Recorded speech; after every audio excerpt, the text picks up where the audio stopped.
అందరికీ good afternoon. Cinema release అయ్యే ముందు వరకేమో సంక్రాంతి ఏంటా పరిస్థితి అని టెన్షను. సినిమా రిలీజ్ అయ్యాక వారం ఏంది సినిమా అనే టెన్షన్ మొదలైంది. గత 3 డేస్గా ఈ సినిమాని మేము ఊహించిన దానికంటే ఎక్కువ స్థాయికి తీసుకెళ్ళిన ప్రేక్షకులందరికీ నా పాదాభివందనాలు.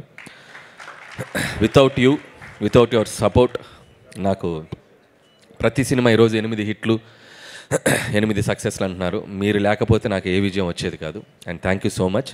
బాహుబలిలో రమ్మకృష్ణ బాబు ఎత్తి అమరేంద్ర బాహుబలి అని ఎత్తినట్టు ఇదిరా మీ సినిమా సంక్రాంతికి వస్తున్నామని చెప్పి పైకెత్తి చూపించినంత ఒక అది విటి గారు చెప్పినట్టు గూస్ బంప్స్ కేశవ అన్నట్టుంది పరిస్థితి.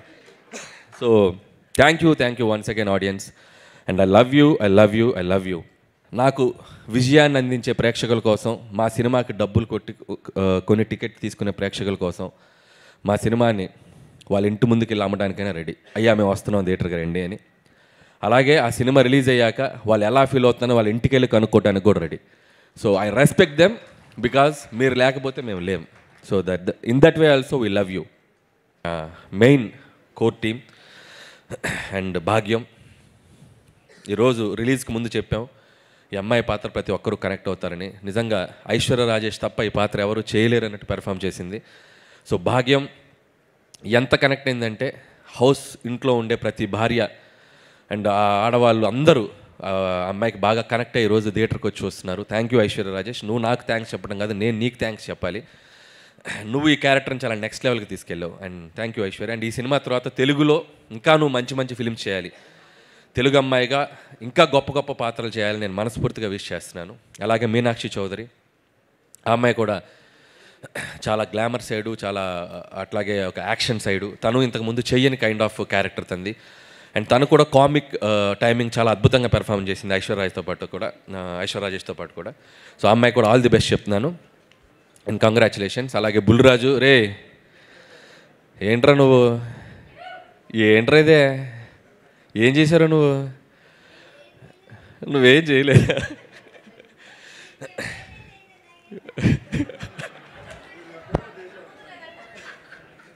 బాగా చేసావు. 2 రాష్ట్రాల ప్రజలు, అటు అమెరికాలో ఉండే ప్రజలు అందరూ నిన్ను మెచ్చుకుంటున్నారు. చాలా చిన్న వయసులో చాలా గొప్ప పేరు వచ్చిందిరా. God bless you. బాగా చదువుకో, మంచి సినిమాలు చేయి. ఓకే, బాగా చదువు నెగ్లెక్ట్ చేయకు.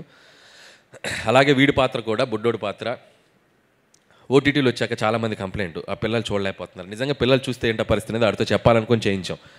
అంతేగాని వాడితో ఏదో బూతులు మాట్లాడించాను కాదు. మా కన్సర్న్ ఏంటంటే పిల్లలు ఓటీటీ చూస్తే కొన్ని అడల్ట్, ఎందుకంటే ఇంగ్లీష్ ఫిల్మ్స్ చాలా ట్రాన్స్లేషన్ మీరు చూస్తే మనీ హైస్ట్ ఇలాంటి సినిమాలు చూస్తే ఆ మక్కి బూతులు అవి మనం పెద్దవాళ్ళు ఊరినాయనో అన్నట్టుంది. పిల్లలు చూస్తే కొద్దిగా డేంజర్. కాబట్టి చూస్తే ఇలాంటి ప్రమాదం ఉంది అని చెప్పడానికి ట్రై చేసాం. సో అది ప్రేక్షకులు చాలా స్పోర్టివ్గా తీసుకొని వాడి పాత్రను చాలా బాగా రిసీవ్ చేసుకున్నారు. And thank you so much. And అలాగే మిగతా ఆర్టిస్టులందరికీ థ్యాంక్ యూ. సో వెంకటేష్ గారి గురించి చెప్పాలంటే, సో వెంకటేష్ గారు ఈజ్ ఆల్వేస్ లైక్ నేను ఆల్రెడీ చెప్పినట్టు ఇంతకుముందు వరకు ఒక హీరోలాగా ఉండేవాళ్ళు, ఒక అభిమానిగా పనిచేశాను. అండ్ ఈ సినిమాతో మా ఇద్దరి మధ్య ఒక బాండింగ్ ఏర్పడింది. మా ఇద్దరి జర్నీ ఇంకా ముందుకు వెళ్తూనే ఉంటుంది. సో వెంకటేష్ గారు is like friend, A Guru and A family member to me. So without him ఈ సినిమా ప్రమోషన్స్ దగ్గర నుంచి ఈరోజు ఈ సినిమా ఈ బ్లాక్ బాస్టర్ వరకు నేను తీసుకుంటున్న ప్రతి స్టెప్లో నాతో పాటు నాకంటే ఎక్కువగా ఎనర్జీగా పనిచేసింది వెంకటేష్ గారు. ఇందాక ప్రమోషనల్ది మేము చూస్తే మేమే షాక్ ఏంటి ఇంత చేసామా అని. దాంట్లో అడుగున మా వెనకుండి నడిపింది వెంకటేష్ గారు. వితౌట్ వెంకటేష్ గారు సపోర్ట్, వితౌట్ వెంకటేష్ గారు ప్రెజెన్స్, వితౌట్ వెంకటేష్ గారి ఎనర్జీ అసలు మేమందరం ఇంత బాగా చేసి ఉండేవాళ్ళం కాదు. సో ఈ సినిమా సక్సెస్ ఆయన ఎనర్జీ నుంచే మేము ముందుకు తీసుకెళ్ళాం. ఈ సినిమా సక్సెస్లో కూడా ఇప్పుడు కూడా ప్రతిరోజు మార్నింగ్ మేము రోజు ఒక అరగంట 10 నిమిషాలు 20 నిమిషాలు మాట్లాడుకుంటూనే ఉన్నాం. We're enjoying this phase. And thank you Venkatesh garu. నాకు ఇంత ఫ్రీడమ్ ఇచ్చి నన్ను నమ్మి నా వెనకుండి నన్ను ముందుకు తోసి ప్రతి సినిమాకి ఇది హ్యాట్రిక్. మీ ఇద్దరం వెంకటేష్ గారు నాది హ్యాట్రిక్ కాంబినేషన్. సో 3వ సినిమా ఇంత పెద్ద విజయాన్ని అందించడానికి ఆయన ఎంతో కీ రోల్ పోషించారు. ఒక్కొక్కసారి ఇందాక మా రైటర్స్ చెప్పినట్టు అంత పెద్ద స్టార్ అయ్యిండు కూడా ఆయన మీద ఆయన సెటైర్ వేయించుకోవడం కానీ అవి ఎప్పుడు వెనకాడు వెంకటేష్ గారు. సో నేను ముదురు బెండకాయని అంటారు, కాసేపు ఆయన మీద ఆయన చేసే డ్యాన్సుల గురించి ఇచ్చేయాలన్నా కూడా ఎప్పుడు సినిమాలో ఇది నవ్వుతారు, ఈ సినిమాలో ఈ పంచ్ నవ్వుతారంటే ఆ పంచ్ వేసేయండి అంటారు. సో అంత ప్రాక్టికల్గా ఉండే మనిషి ఆయన. సో ఆయన సపోర్ట్ నిజంగా ఎప్పుడు నేను మర్చిపోలేను sir. I love you Venkatesh గారు, అండ్ ఐ లవ్ యూ.